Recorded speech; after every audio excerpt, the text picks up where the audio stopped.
నిర్ణయించే విషయంలో Pradesh election committee ఏకగ్రీవ తీర్మానం చేయడం ద్వారా అధికారాన్ని అధిష్టానానికి అప్పజెప్పడం జరిగింది. రెండవది, రాబోయే లోక్సభ ఎన్నికలలో 17 పార్లమెంటు నియోజకవర్గాలకు సంబంధించి అభ్యర్థులను వాళ్ళ దరఖాస్తులను గాంధీ భవన్లో చేసుకునే విధంగా మార్చ్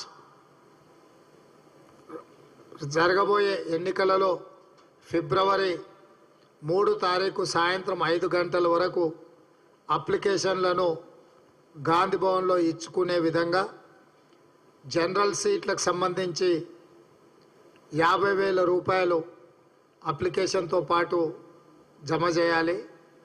ఎస్సీ ఎస్టీ వికలాంగులకు 25,000 రూపాయలతో పాటు అప్లికేషన్తో జత చేయాల్సిందిగా మార్చి 3 తారీఖు సాయంత్రం 5 గంటల వరకు సమయం ఇస్తూ పిఈసిలో నిర్ణయించడం జరిగింది.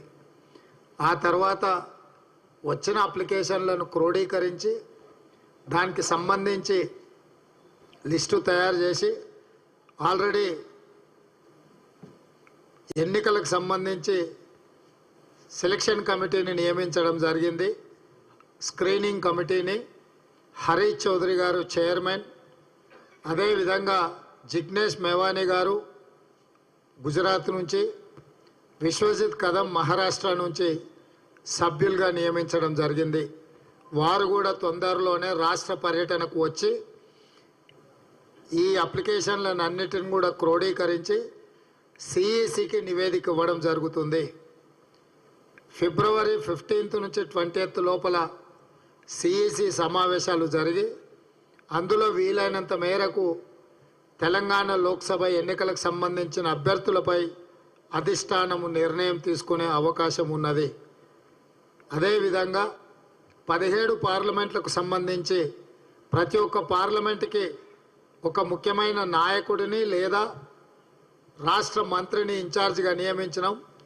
వాళ్ళందరూ కూడా క్షేత్రస్థాయిలో పర్యటన చేసి శాసనసభ నియోజకవర్గాల వారీగా నియోజకవర్గ స్థాయి నాయకులను, జిల్లా స్థాయి నాయకులను, మండల స్థాయి నాయకులను, గ్రామస్థాయి నాయకులను, అదేవిధంగా ప్రజా సంఘాలకు సంబంధించిన వాళ్ళు మొన్నటి శాసనసభ ఎన్నికలలో కాంగ్రెస్ పార్టీని గెలిపించడానికి కృషి చేసి ఈరోజు కాంగ్రెస్ అధికారంలోకి తెలిసిన వాళ్ళందరితో కూడా చర్చలు చేసి వాళ్ళందరినీ సంప్రదించడమే కాకుండా దేశంలో ఇప్పుడు జరుగుతున్న పరిణామాలను దృష్టిలో పెట్టుకొని ప్రజాస్వామ్యమే పెను ప్రమాదంలో పడుతున్నది. అదేవిధంగా ప్రజా సంఘాలకు సంబంధించిన వాళ్ళు మొన్నటి శాసనసభ ఎన్నికలలో కాంగ్రెస్ పార్టీని గెలిపించడానికి కృషి చేసి ఈరోజు కాంగ్రెస్ అధికారంలోకి తెలిసిన వాళ్ళందరితో కూడా చర్చలు చేసి వాళ్ళందరినీ సంప్రదించడమే కాకుండా దేశంలో ఇప్పుడు జరుగుతున్న పరిణామాలను దృష్టిలో పెట్టుకొని ప్రజాస్వామ్యమే పెను ప్రమాదంలో పడుతున్నది.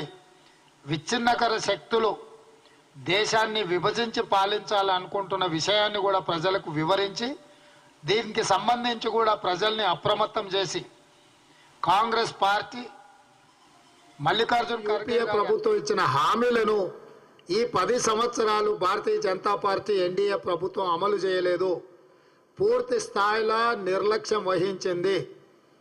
కేసీఆర్ అడగలేదు, మోడీ ఇవ్వలేదు.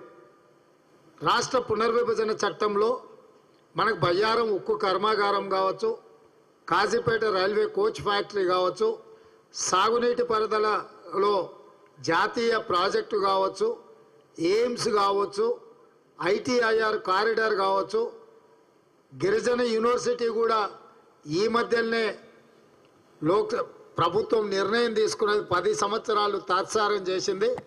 ఇట్లా చెప్పుకుంటూ వెళ్తే తెలంగాణ ప్రజల యొక్క హక్కులను కేంద్ర ప్రభుత్వం నిర్లక్ష్యం వహించింది.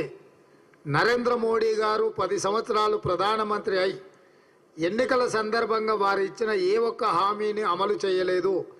ప్రతి పేదవాడి ఖాతాలో 15 లక్షల రూపాయలు